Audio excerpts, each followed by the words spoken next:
इस वक्त hot country बना हुआ है। Welcome back to my channel. बिस्मिल्लाहिर्रहमानिर्रहीम। अस्सलाम वालेकुम। मेरा नाम ज़ीशान है और आप जी व्लॉग्स यूट्यूब चैनल देख रहे हैं। आज की वीडियो में मैं आपको बताऊंगा जी, इस वक्त जो है पाकिस्तान से स्पेन के विजिट वीज़ाज वो जो है बहुत ज़्यादा अप्लाई हो रहे हैं, लेकिन इसकी जो अपॉइंटमेंट का जो है अब काफ़ी मसला बन चुका है। और क्योंकि इसकी अपॉइंटमेंट जल्द ही ओपन होकर जो ही ओपन होती है, जल्द ही इसकी सारी जो स्लॉट्स हैं जो है वो बुक हो जाती हैं और फिर लोगों के पास कोई चॉइस नहीं रहती और लोग हमें कहते हैं कि जी हम क्या करें, स्पेन ही इस वक्त हॉट कंट्री चल रहा है, इसकी अपॉइंटमेंट जो ही ओपन होती है फौरन ही खत्म हो जाती हैं, तो अब हम क्या करें। तो लेकिन आज मैं आपको बताऊंगा कि ऐसे कौन से कंट्रीज हैं जिनका वीज़ा आप अप्लाई भी कर सकते हैं और ये वीज़ा दे भी रहे हैं और इनकी अपॉइंटमेंट का भी कोई इतना ज़्यादा मसला नहीं है। वीज़ा रेशो भी इनकी इन ममालिक की जो है वो अच्छी है और लोगों का ध्यान जो है अभी तक जो है इन ममालिक की तरफ नहीं गया। तो मैं आज आपको वन बाय वन करके इन तमाम ममालिक के बारे में बताऊंगा जिनकी अपॉइंटमेंट भी आसानी से मिल रही है, वीज़ा रेशो भी मुनासिब से बेहतर है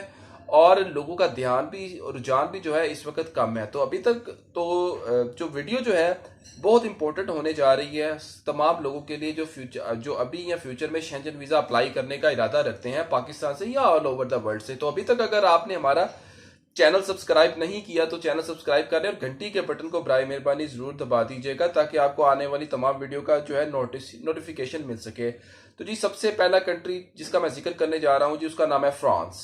फ्रांस की वीजा सर्विसेज जो है वो इस वक्त ओपन है।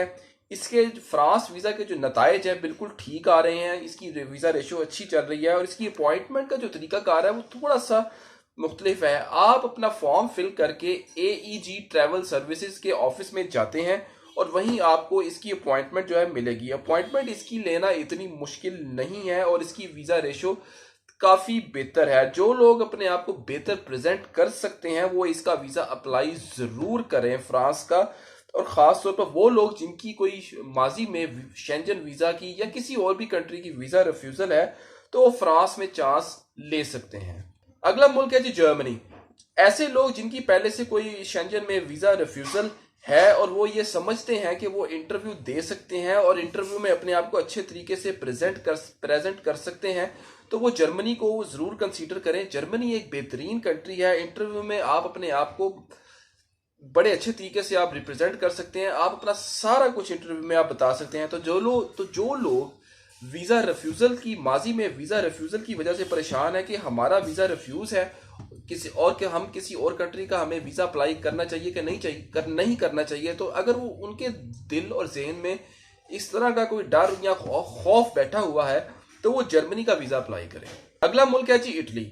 इटली वो मुल्क है जी जो कि आपकी पुरानी या माजी की रिफ्यूज़ल को खातिर पे नहीं लाता, तो इटली भी आप कंसीडर कर सकते हैं रिफ्यूज़ल होल्डर्स और दूसरे लोग भी इसको कंसीडर कर सकते हैं। अगर आपकी फाइनेंशियल स्टेबिलिटी अच्छी है तो मेरी बात याद रखिएगा, फाइनेंशियल स्टेबिलिटी की बेस पर इटली वीज़ा ग्रांट कर देता है। ये जो 3 कंट्रीज मैंने आपको बताए हैं, फ्रांस, जर्मनी और इटली, ये वो 3 ममालिक हैं कि अगर आपकी वीज़ा रिफ्यूज़ल माजी में है तो ये आपको वीज़ा दे सकते हैं, देते हैं और देने में आसानी पैदा करते हैं। तो ये 3 कंट्रीज को आप ज़रूर जहन में रखें और मैं आपको हाईली रिकमेंड करूँगा कि इन तीनों में से किसी एक मुल्क का आप वीज़ा लाजमी तौर पर अप्लाई करें।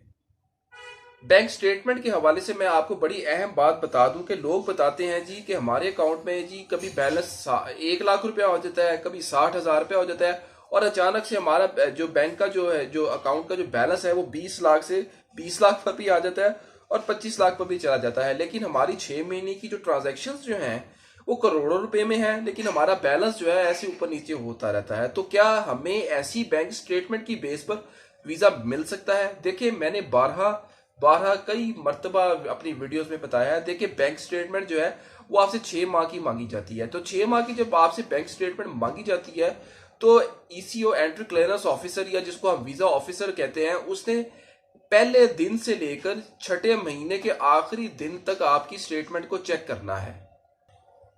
उसने आपकी पूरे 6 महीने के जितने भी 180 दिन है उसमें आपकी बैंक स्टेटमेंट को चेक ना ही सिर्फ चेक करना है बल्कि उसमें एवरेज बैलेंस भी देखना है। और अगर वो ये स्पॉट करे, फाइंड आउट करे कि आपका जो बैलेंस जो है बार बार जीरो हो रहा है या जीरो के करीब आ रहा है, तो मैं जाती तौर पर समझता हूँ कि आपका वीज़ा लगने के चांसेस जो है बिल्कुल ख़त्म हो जाएंगे, क्योंकि आपके वीज़े का जो ज़्यादातर इन्हिसार जो है वो आपकी बैंक स्टेटमेंट पर कर रहा होता है शेंजन वीज़े का।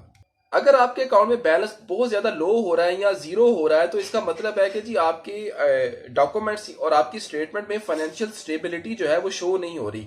चाहे आप अपने अकाउंट में 50 लाख क्लोजिंग बैलेंस रख लें या स्टार्ट में रख लें या दरमियान में रख लें, लेकिन अगर आपका अकाउंट बैलेंस बार बार जो है वो ज़ीरो हो रहा है या लो हो रहा है और एवरेज बैलेंस मेंटेन नहीं हो रहा, तो इस 50 लाख का भी जो है कोई फ़ायदा नहीं है। क्योंकि बैंक स्टेटमेंट 6 माह की मांगने का मकसद ही यही होता है कि शुरू से लेकर एंड तक देखा जाए और इसी टाइम पीरियड से आपकी फाइनेंशियल स्टेबिलिटी का जो है पता चलता है।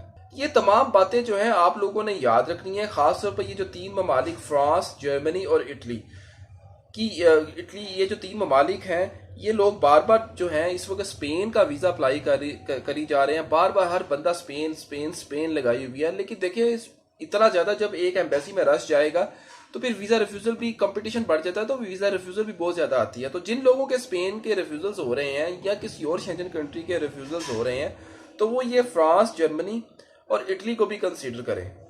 और ख़ास तौर पे ऐसे लोग जो स्पेन का वीज़ा अप्लाई करना तो चाहते हैं लेकिन उनको अपॉइंटमेंट ही नहीं मिल रही स्पेन एम्बेसी की, तो वो फ्रांस, जर्मनी और इटली को कंसीडर करें। तो इनकी अपॉइंटमेंट मिलना स्पेन एम्बेसी की निस्बत इस वक्त मौजूदा हालात में कदरे आसान है।